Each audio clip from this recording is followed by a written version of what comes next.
사는 것과 영원히 사는 것을 믿사옵나이다. 아멘.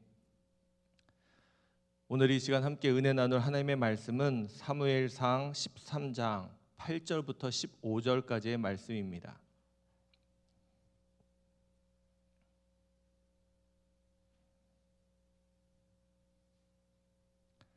사무엘상 13장 8절부터 15절까지의 말씀입니다.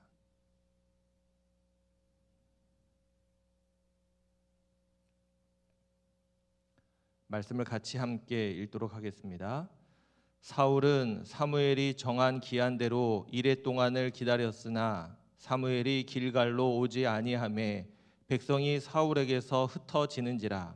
사울이 이르되 번제와 화목 제물을 이리로 가져오라 하여 번제를 드렸더니 번제 드리기를 마치자 사무엘이 온지라. 사울이 나가 맞으며 문안하매 사무엘이 이르되 왕이 행하신 것이 무엇이냐 하니 사울이 이르되 백성은 내게서 흩어지고 당신은 정한 날 안에 오지 아니하고 블레셋 사람은 믹마스에 모였음을 내가 보았으므로 이에 내가 이르기를 블레셋 사람들이 나를 치러 길갈로 내려오겠거늘 내가 여호와께 은혜를 간구하지 못하였다 하고 부득이하여 번제를 드렸나이다 하니라. 사무엘이 사울에게 이르되 왕이 망령되이 행하였도다. 왕이 왕의 하나님 여호와께서 왕에게 내리신 명령을 지키지 아니하였도다. 그리하였더라면 여호와께서 이스라엘 위에 왕의 나라를 영원히 세우셨을 것이거늘 지금은 왕의 나라가 길지 못할 것이라.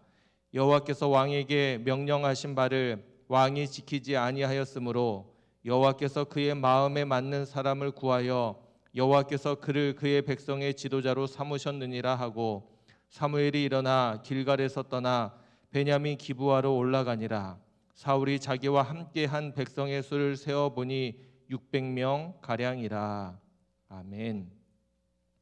우리 오늘은 한마음으로 말씀 읽기 사무엘상 9장부터 14장까지 함께 읽고 은혜를 나누는 날입니다.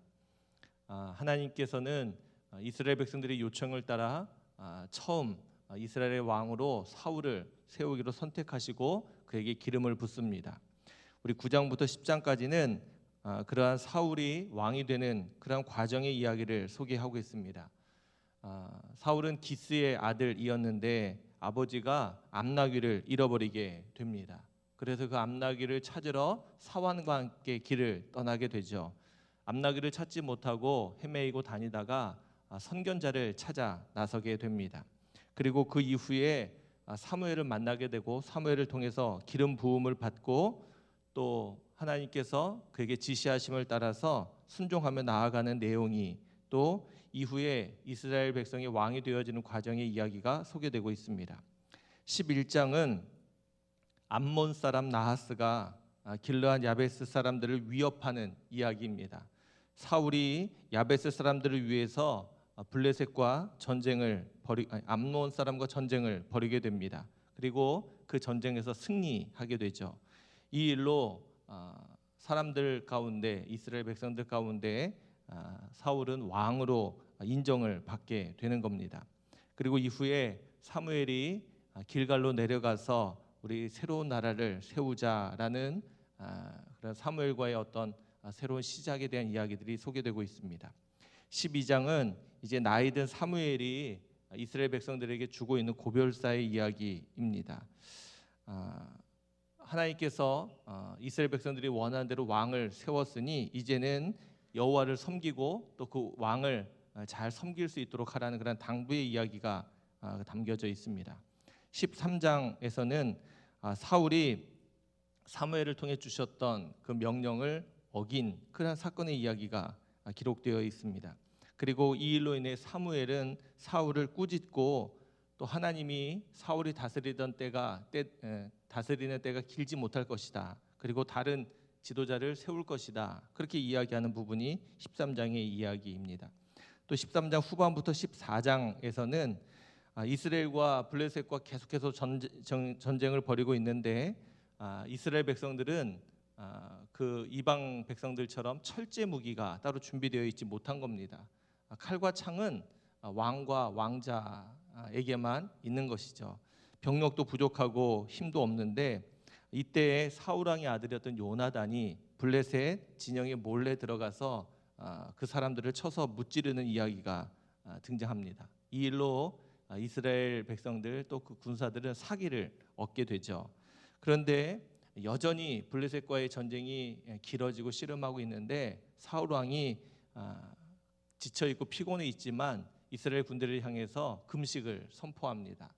그리고 전쟁의 승리를 위해서 금식을 선포하고 전쟁을 벌이려고 하는데 이 이야기를 듣지 못했던 사울 왕의 아들인 요나단이 그만 꿀을 찍어 먹게 되는 일이 벌어집니다. 누가 음식을 먹었는지 구별해내기 위해서 하나님 앞에서 이제 제비를 뽑는 거죠. 이제 왕과 요나단을 놔두고 이스라엘 다른 지파들을 나누고, 그런데 하나님이 사울 왕과 요나단 쪽에 그 사람이 있다, 또 둘 중에 누구인지 또 구별하니까 요나단이 뽑히게 됩니다. 사울 왕은 이 자신의 명령을 어긴 사람을 죽이겠다, 자신의 아들 요나단이 그랬을지라도 죽이겠다, 그렇게 이야기를 했지만 세운 공로가 있어서 이스라엘 백성들이 요나단을 죽이면 안 된다, 그렇게 요청을 하게 되고 결국 요나단은 죽음에서 모면하게 되는 이야기입니다. 그리고 그 이후에 하나님께서 그래도 사울 왕을 돌보시는지 주변 나라들 가운데 전쟁에서 늘 이기는 그런 이야기들로 마치고 있습니다. 그 가운데 오늘은 13장에 나오는 사울 왕의 실패, 사울 왕의 잘못에 대한 이야기를 함께 읽고 우리의 마음 가운데 새로운 도전도 받고 결단할 수 있는 그런 시간을 가졌으면 좋겠습니다. 오늘은 성경을 제가 여러 군데를 읽어가면서 성경 안에서 이어지는 이야기를 제가 스토리처럼 전하려고 합니다. 하나님께서는 이스라엘 백성들의 요청대로 사무엘을 통해서 사울에게 기름을 붓고 그를 왕으로 세우도록 하십니다. 그런데 그렇게 처음 택함 받은 사울 왕을 성경은 곳곳에서 소개하고 있습니다. 먼저는 그의 외모를 소개합니다. 9장 1절 2절입니다. 베냐민 지파의 기스라 이름하는 유력한 사람이 있으니 그는 아비엘의 아들이요 스롤의 손자요 베고라스의 증손이요 아비아의 현손이며 베냐민 사람이더라. 기스에게 아들이 있으니 그의 이름은 사울이요 준수한 소년이라. 이스라엘 자손 중에 그보다 더 준수한 자가 없고 키는 모든 백성보다 어깨 위만큼 더 컸더라. 준수하고 키가 컸던 그래서 사울을 소개합니다. 10장 23절 24절입니다. 그들이 달려가서 거기서 그를 데려오매 그가 사울입니다. 그가 백성 중에 선이 다른 사람보다 어깨 위만큼 컸더라. 사무엘이 모든 백성에게 이르되 너희는 여호와께서 택하신 자를 보느냐, 모든 백성 중에 짝할 이가 없느니라 하니 모든 백성이 왕의 만세를 외쳐 부르니라. 그러니까 사울 왕의 외모를 성경은 아주 좋게 또 멋있게 표현하고 있는 것 같습니다. 그의 외모뿐만이 아닙니다. 그의 마음, 그의 심성을 알 수 있는 이야기도 소개하고 있습니다. 9장 5절입니다. 그들이 숲 땅에 이른 때에 사울이 함께 가던 사환에게 이르되 돌아가자, 내 아버지께서 암나귀 생각은 고사하고 우리를 위하여 걱정하실까 두려워하노라 하니. 이 이야기는 무슨 이야기냐? 아버지가 암나귀를 잃어버렸습니다. 그래서 그 암나귀를 찾기 위해서 사울이 사환을 데리고 이 암나귀를 찾으러 길을 떠난 겁니다. 그런데 아무리 다녀보아도 이 암나귀를 찾을 수 없는 것이죠. 그런데 암나귀를 찾지 못하고 아들도 돌아가지 않으니까 아버지가 암나귀는 고사하고 아들을 걱정하지 않을까, 부모님의 마음을 헤아리며 그렇게 이야기하는 겁니다. 사울의 심성이 어떠했는지 보여지고 있는 그런 내용입니다. 뿐만 아니죠. 그 이후에 사환이 암나귀를 찾지 못하니까 근처에 선지자, 선견자라고 말하는 사람이 있으니 우리가 그 사람에게 가서 어디로 가면 암나귀를 찾을 수 있는지 물어봅시다. 그렇게 이야기를 하는 겁니다. 그때 사울이 이렇게 말합니다. 9장 7절입니다. 사울이 그의 사환에게 이르되 우리가 가면 그 사람에게 무엇을 드리겠느냐? 우리 주머니에 먹을 것이 다하였으니 하나님의 사람에게 드릴 예물이 없도다. 무엇이 있느냐 하니. 그 당시 선지자에게 어떤 것을 물어보러 갈 때 그에게 예물을 드리는 그런 관례가 있었습니다. 그래서 그 부분을 헤아리고 생각할 때 자신들이 먹을 것이 떨어졌으니 드릴 것이 없다, 그런 이야기를 하고 있는 겁니다. 뿐만 아니죠. 이후에 사무엘이 사울을 보고 하나님이 그를 택했다, 그에게 기름을 부으라라는 이야기를 듣고 그를 왕으로 세우려 할 때 사울이 이렇게 대답합니다. 9장 21절입니다. 사울이 대답하여 이르되 나는 이스라엘 지파의 가장 작은 지파 베냐민 사람이 아니니이까 또 나의 가족은 베냐민 지파 모든 가족 중에 가장 미약하지 아니하니이까 당신이 어찌하여 내게 이같이 말씀하시나이까 하니. 그는 또한 겸손한 사람임을 보여주고 있습니다. 그러니까 성경 안에서 사울을 아주 유심히 살펴보고 있고 잘 소개하고 있는 겁니다. 그의 외모가 준수하고 멋있는 것을 소개하고요. 그의 심성도 배려가 깊고 또 겸손하고 섬세함을 우리에게 보여주고 있습니다. 하나님께서는 이러한 사울을 택하셔서 왕으로 세우시려고 하는 겁니다. 그리고 기름 부음을 받고 이제 왕이 될 때에 사울의 모습도 소개하고 있습니다. 10장 9절입니다. 그가 사무엘에게서 떠나려고 몸을 돌이킬 때에 이제 기름 부음 받은 이후입니다. 하나님이 새 마음을 주셨고 그날 그 징조도 다 응하니라. 하나님께서 그에게 새 마음을 주셨다. 그렇게 소개하고 있습니다. 또 이어지는 말씀입니다. 이 부분은 사울의 영적인 모습을 소개하고 있는 것 같습니다. 10장 10절부터 12절입니다. 그들이 산에 이를 때에 선지자의 무리가 그를 영접하고, 여기서도 사울이죠. 하나님의 영이 사울에게 크게 임함으로 그가 그들 중에서 예언을 하니 전에 사울을 알던 모든 사람들이 사울이 선지자들과 함께 예언함을 보고 서로 이르되 기스의 아들에게 무슨 일이 일어났느냐, 사울도 선지자들 중에 있느냐 하고 그곳에 어떤 사람은 말하여 이르되 그들의 아버지가 누구냐 한지라. 그러므로 속담이 되어 이르되 사울도 선지자들 중에 있느냐 하더라.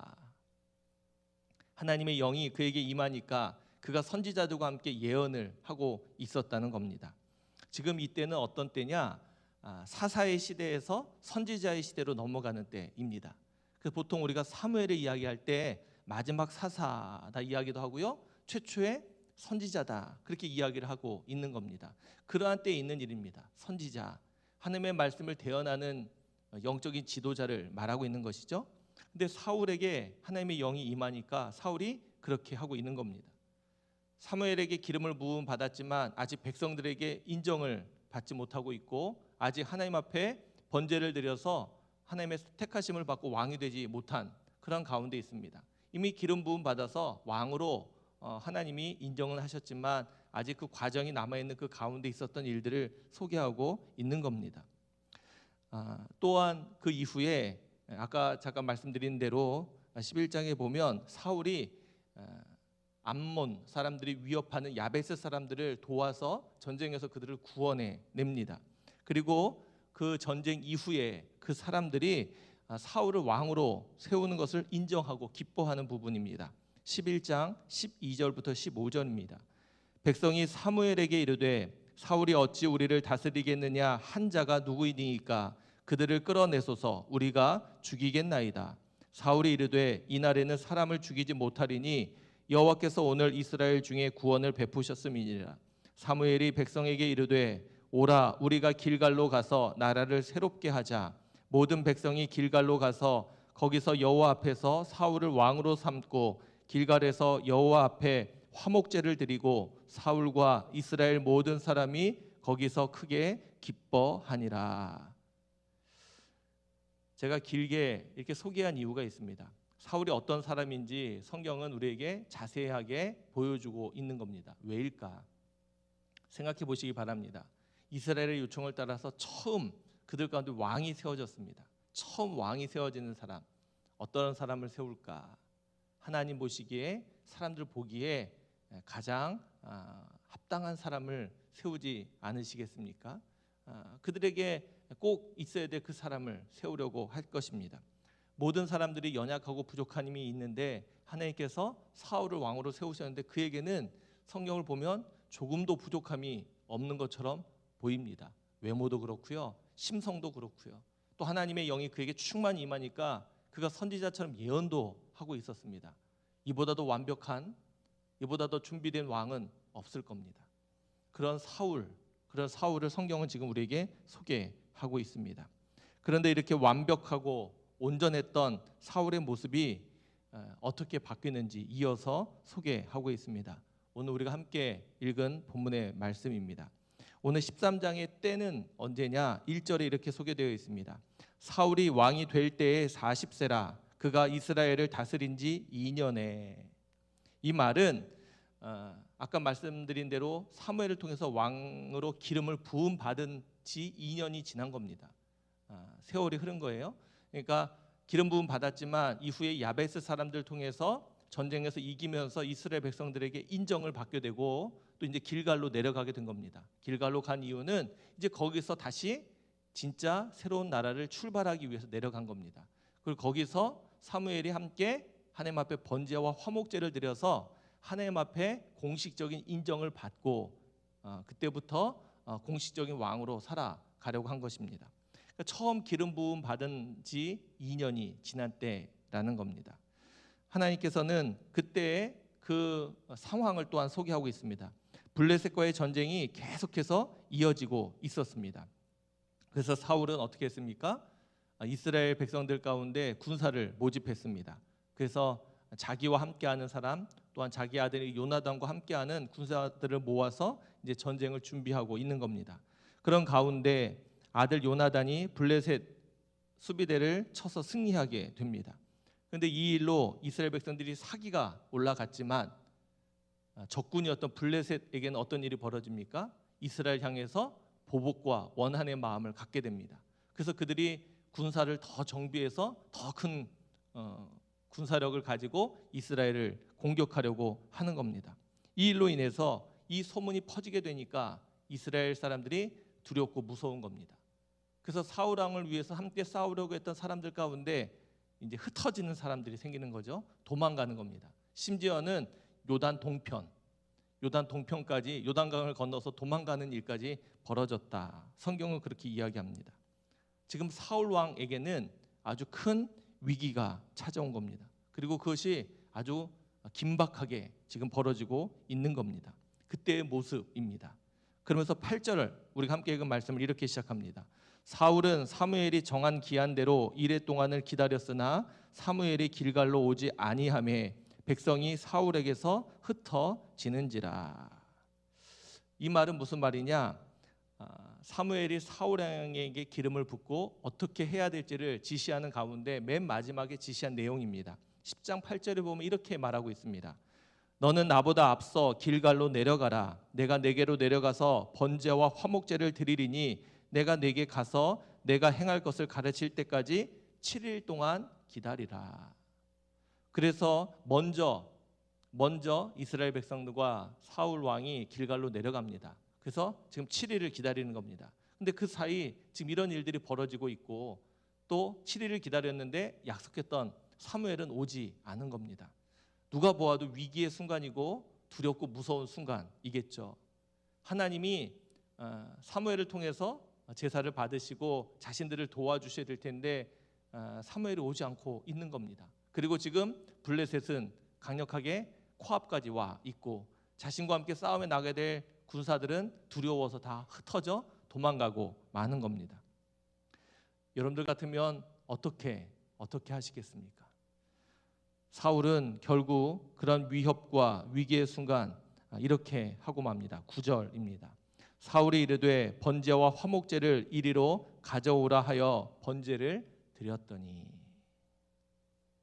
그리고 그 이후에 번제를 드리자마자 사무엘이 도착합니다. 그래서 그때 사무엘이 이 일이 어찌 된 일인지 사울을 꾸짖습니다. 그러한 사울의 꾸짖음 앞에 사울 왕이 하는 변명입니다. 11절 12절입니다. 사무엘이 이르되 왕이 행하신 것이 무엇이냐 하니 사울이 이르되 백성은 내게서 흩어지고 당신은 정한 날 안에 오지 아니하고 블레셋 사람은 믹마스에 모였음을 내가 보았으므로 이에 내가 이르기를 블레셋 사람들이 나를 치러 길갈로 내려오겠거늘 내가 여호와께 은혜를 간구하지 못하였다 하고 부득이하여 번제를 드렸나이다 하니라.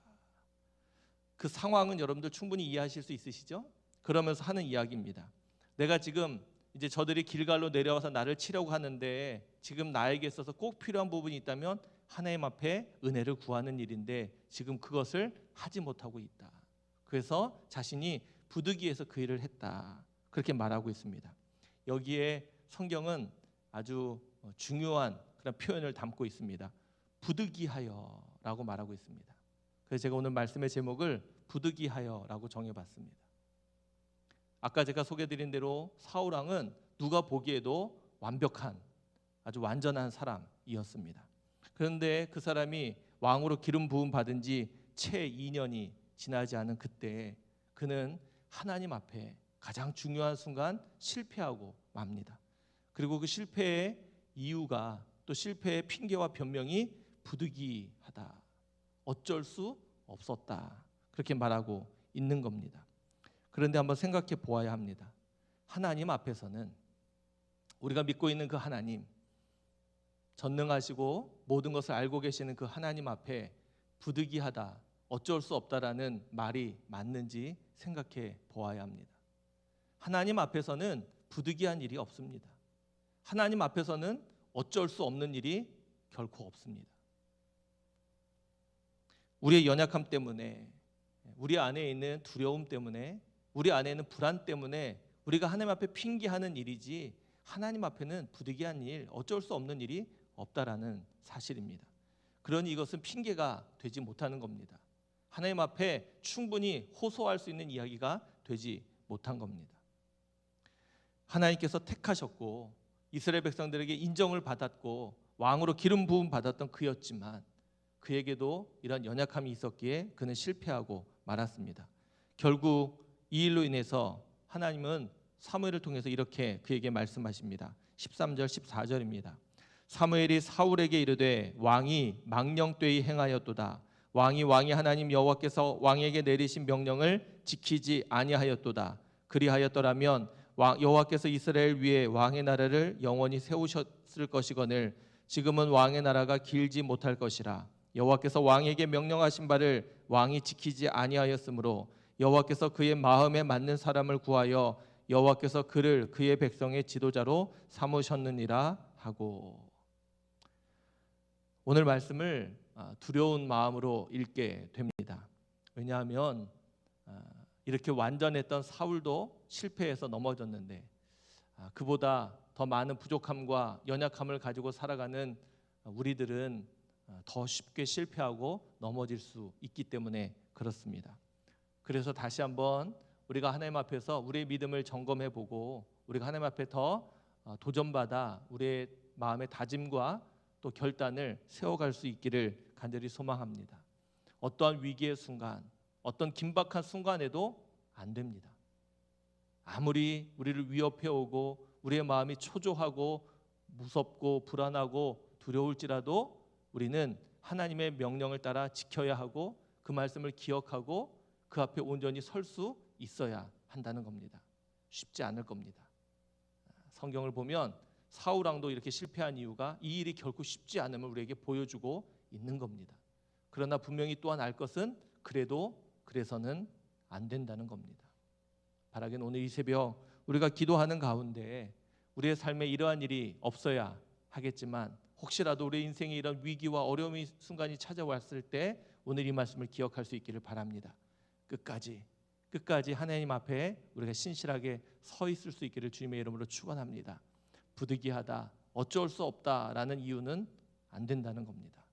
바라기는 끝까지 믿음으로 우리의 삶의 자리를 지켜내고 하나님이 약속하신 것이 성취될 때까지 끝까지 잘 달려갈 수 있는 저와 여러분들 모두가 되시기를 주님의 이름으로 축원합니다. 바라기는 우리가 그런 믿음 가운데 우리가 연약하고 부족하지만 그렇게 살아감으로 그 순간 우리를 통해서 하나님의 영광이 드러나고 우리가 온전한 믿음의 사람으로 세움받는 그런 은혜가 있기를 주님의 이름으로 축원합니다. 그래서 이 새벽 기도하게 됩니다. 하나님, 우리는 연약합니다. 우리는 사울보다 더 부족한 사람들입니다. 그러니 하나님 우리를 도우시고 우리에게 믿음을 더하여 주옵소서. 그렇게 기도하게 됩니다. 그런 마음으로 기도할 때 하나님 우리를 도우시고 붙드셔서 사울 왕의 실패를 겪지 않도록 우리의 삶을 은혜 가운데 붙드시고 도와주실 줄로 믿습니다. 그런 은혜를 함께 누리는 저와 여러분들 모두가 되시기를 주님의 이름으로 축원합니다. 우리 함께 기도하겠습니다. 감사헌금 무명으로 드리셨습니다. 하나님, 하나님께서 처음 이스라엘 백성들 가운데 왕을 세우실 때 하나님이 택한 사울은 누가 보아도 완전하고 온전한 사람이었습니다. 뿐만 아니라 하나님께서 그에게 주의 영을 허락하셔서 예언하고 거룩한 백성으로 구별하셨던 것 기억합니다. 전쟁에서도 용감하게 싸움에서 승리할 수 있고 하나님 이스라엘 백성들을 이끌어갈 수 있는 가장 유력한 지도자였음을 우리가 보게 됩니다. 그러나 불과 그가 기름 부음 받은 지 2년이 되지 못해 하나님의 명령을 지키지 못하고 하나님 앞에 실패했던 그의 모습을 돌아봅니다. 위기와 위협과 두려움과 불안과 초조가 그에게 찾아왔을 때 그가 믿음 가운데 서지 못하고 하나님의 말씀을, 하나님의 명령을 어기게 되므로 넘어졌던 그 이야기를 함께 읽게 되었습니다. 하나님, 사울보다 더 연약하고 흠 많은 우리들, 더 믿음이 부족한 우리들, 하나님, 우리도 인생을 살아가는 동안에 우리의 삶의 자리 가운데 이러한 위기와 어려움의 순간에 사울처럼 실패할까, 넘어질까 심히 두렵습니다. 바라기는 하나님, 오늘 주신 말씀을 기억하며 우리가 주의 은혜를 구합니다. 우리들에게 믿음을 더하여 주시고 또 오직 하나님만을 섬길 수 있는 용기를 허락해 주시고 어떠한 시련과 위기와 고난과 역경의 순간에서도 우리가 핑계하지 않고 하나님, 온전하게 믿음을 지키며 끝까지 견뎌낼 수 있는 우리들 되게 하여 주옵소서. 우리에게 선포된 말씀을 기억하며 우리의 믿음 없음을 주께 아뢰고 하나님이 도와주시기를 원하며 이 시간 기도하게 하옵소서. 하나님, 우리에게 믿음을 더하사 믿음 가운데 굳건히 서는 주의 백성들 되게 하시고 특별히 마지막까지 조금도 부족함 없는 믿음의 승리를 허락해 주옵소서. 부득이하다, 어쩔 수 없다라는 핑계를 우리의 입에서 하나님 털어내게 하시고 하나님 앞에 온전한 마음으로 영광을 드러내며 살아갈 수 있는 우리들 모두가 되게 해 주옵소서. 이 새벽 우리가 그러한 마음으로 함께 기도하게 하시고 이곳에 모인 사랑하는 귀한 종들에게 하나님이 거룩한 은혜를 허락해 주옵소서. 이 새벽에도 주 앞에 귀한 마음으로 정성을 다하여 감사의 예물을 올려드린 귀한 손길을 기억하시고 하나님 그 삶과 하나님 그 기도를 주께서 신실하게 들으시며 응답해 주옵소서. 더 좋은 것, 더 선한 것, 더 은혜로운 것으로 풍성케 해 주옵소서. 이 새벽 기도하는 가운데 주님의 마음을 품어내게 하시고 주의 뜻을 깨닫게 하시고 분별하게 하시고 하나님 그 뜻을 쫓아 오늘도 거룩하게 살아가는 귀한 한 날이 되게 하여 주옵소서. 우리와 동행해 주실 우리 주님만 바라보며 믿음으로 승리하는 귀한 한 날이 되게 해 주옵소서. 감사를 드리며 우리를 사랑해 주시는 예수 그리스도의 이름으로 기도하옵나이다. 아멘. 우리 자유롭게 기도하시고 돌아가시면 되겠습니다. 하나님 감사합니다. 하나님의 은혜, 하나님의 사랑만을 기억하고 살아가는 우리들, 그렇지만 어느 순간